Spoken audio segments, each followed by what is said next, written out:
Teacher যে meaning, যে full form, T equal to truthful, talented, E equal to educated,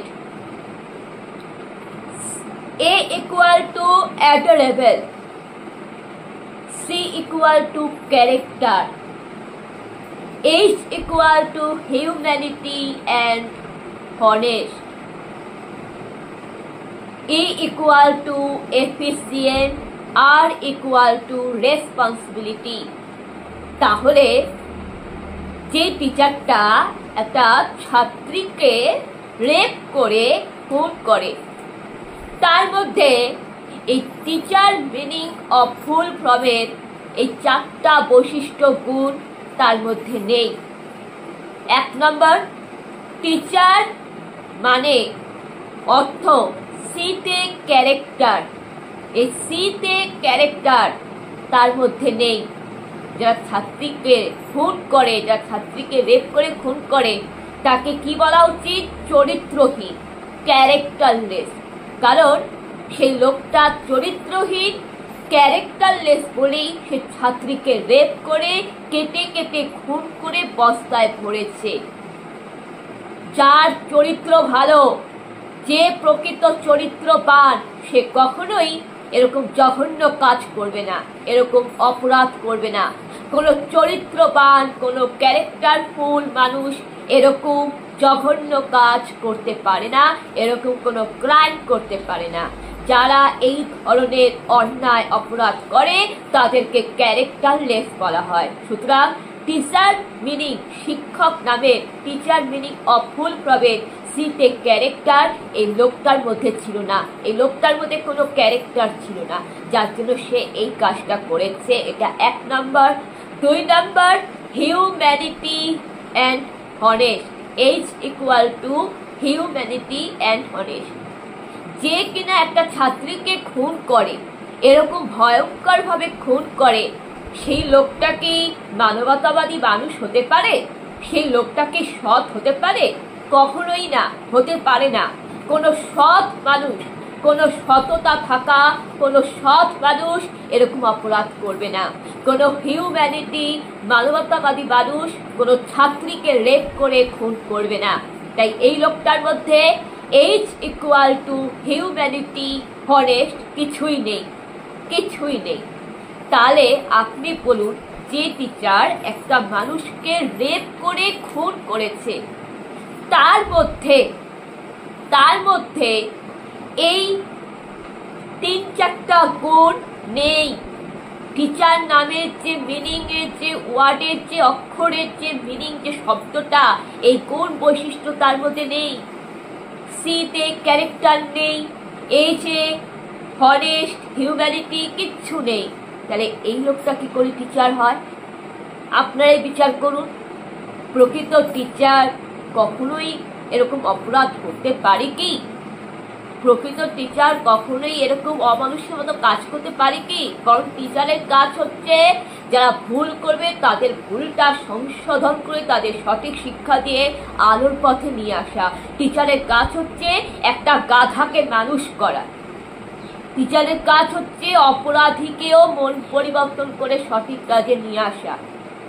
আর সেখানে এই teacher কিনা এরকম জঘন্য কাজ করলো, লজ্জা হয় না? এটা তো গোটা জাতির লজ্জা, শিক্ষিত জাতির লজ্জা। এবং এই টিচারটা শুধু অন্যায় করেনি, এ সমাজকে অপমান করেছে, শিক্ষিত জাতিকে অপমান করেছে। এবং সমাজের যারা ভালো টিচার, সমাজের যারা দেবতা তুল্য টিচার, সমাজের যারা প্রকৃত টিচার, সকল টিচারদের, শিক্ষকদের অপমান করেছে। এ তো কঠিন থেকে কঠিন শাস্তি হওয়া দরকার। যেখানে ভালো ভালো স্টুডেন্টরা ভালো ভালো পড়াশোনা করে পাশ করে, যেখানে মানুষ গরিব থেকে নিজের মা বাবাকে সামলে সংগ্রাম করছে, স্ট্রাগল করছে একটা টিচারের চাকরির জন্য, যেখানে টিচাররা সেই অনশনে বসে পুলিশের লাঠির বাড়ি খাচ্ছে, যেখানে টিচাররা নিজেদের ন্যায্য মৌলিক অধিকারের দাবিতে পুলিশের লাঠির বাড়ি খাচ্ছে, যেখানে টিচাররা নিজেদের যোগ্যতায় এসএসসি পরীক্ষা দিয়ে নিজের যোগ্যতায় চাকরি পেয়ে দুর্নীতি পাস, তোলা পাস, একটা অন্যায় অরাজকতার শিকার হয়ে নিজেদের চাকরি হারিয়ে পথে বসেছে, আন্দোলন করছে, যেখানে টিচাররা এখনো গরিব ছাত্রছাত্রীদের বিনামূল্যে পড়াচ্ছে, যেখানে একজন দরিদ্র শিক্ষক চেষ্টা করে যাচ্ছে পড়াশোনা চালিয়ে ছেলে মেয়েদের শিক্ষা দিয়ে নিজেদের পরিবারকে চালাচ্ছে, যেখানে একজন টিচার একজন ঘর সংসার চালাচ্ছে, স্ট্রাগল করছে, যেখানে একজন টিচার একজন মানুষকে রাজা বানাচ্ছে, প্রধানমন্ত্রী বানাচ্ছে, একটা অমানুষকে মানুষ তৈরি করার চেষ্টা করছে, যেখানে একজন টিচার একজন সমাজে আমাদের শিক্ষা দিতে গিয়ে, আমাদের উন্নয়ন করতে গিয়ে, সমাজ উন্নয়ন করতে গিয়ে অপমানিত, লাঞ্ছিত হচ্ছে, সেইখানে এই লোকটা টিচার হয়ে এরকম জঘন্য কাজ করলো। এটা সবচেয়ে বড় ভয়ঙ্কর, এটা সবচেয়ে বড় লজ্জার, আর এই অন্যায় কখনো ক্ষমা হয় না। তাই এই টিচার কখনো প্রকৃত টিচার হতে পারে না। এর কঠিন থেকে কঠিন শাস্তি হওয়া দরকার। আর পাঁশকুড়ার কাণ্ড কি বলবো, তা আগেই বলেছি, আরজি করে অভয়াদিদির যদি জাস্টিস হতো তাহলে সুপার স্পেশালিটি পাঁশকুড়ার হসপিটালে এরকম জঘন্য কাণ্ড ঘটতো না। এটা একেবারেই বাস্তব সত্য, এটা একেবারেই বাস্তব সত্য। এটা আপনাকে মানতে হবে, আপনাকে মানতে হবে। নাকি এখন আবার কি বলবে, এখন নেতামন্ত্রীরা কি বলবে? আগে তো বলেছিল সাজানো ঘটনা, এবং কোনো সৎ পুলিশ যদি মানে কোনো ন্যায় বিচার করতে আসে, সঠিক অ্যাকশন নিতে আসে, দয়ামন্তী সেন তাকে বদলি করে দিল, পাঠিয়ে দিল দার্জিলিংয়ে। আবার কোনো ঘটনা নিয়ে বলবে এই মেয়েটার তো বয়ফ্রেন্ড ছিল, মেয়েটার একটা রিলেশনশিপ ছিল, না না মেয়েটা প্রেগনেন্ট।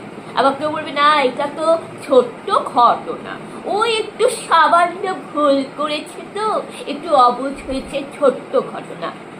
আবার বলবে আপনারা উৎসব করুন, উৎসবে মেতে উঠুন, মেয়েটি তো আর ফিরে আসবে না। কোথাও আবার বলবে 1000 টাকা দিয়ে, ঘুষ দিয়ে একটা অসহায় পরিবার মুখ বন্ধ করে অপরাধীদের প্রশ্রয় দেওয়ার চেষ্টা করবে, তাই না? আবার কোথাও বলবে যে মেয়েটি খারাপ পোশাক পরেছিল, মেয়েটি কেন রাত করে বাড়ি ফিরে, মেয়েটি কেন একা গিয়েছিল। এরকমই তো কথা বলে না নেতা মন্ত্রীরা।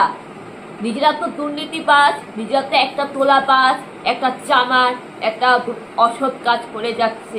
আর যত অভিযোগ আপনি দেখবেন অপরাধীর সাথে কোনো কোনো নেতা জড়িত থাকে। এটাই হচ্ছে নোংরা, সব থেকে বড় নোংরা। সমাজটা একেবারে অরাজকতায় চলে গেছে। তাই আমার প্রশ্ন, রামপুরহাটের কেস আর সুপার স্পেশালিটি পাঁশকুড়ার সুপার স্পেশালিটি কেস নিয়ে আবার নেতামন্ত্রীরা কি ভুলভাল উল্টোপাল্টা সাপাই গাইবে। আর পুলিশ তো এখন ঠুকো জগন্নাথ, পুলিশ তো পুলিশ না। আপনি প্রতিবাদ করবেন, উল্টা পুলিশ আপনাকে গ্রেফতার করবে। আর অপরাধীদের একেবারে ভিআইপি সম্মানের সাথে, বাপ রে বাপ, লজ্জা লাগে না? লজ্জা লাগে না? ভয় লাগে না? মানে পশ্চিমবঙ্গের অবস্থাটা সত্যিকারই খারাপ।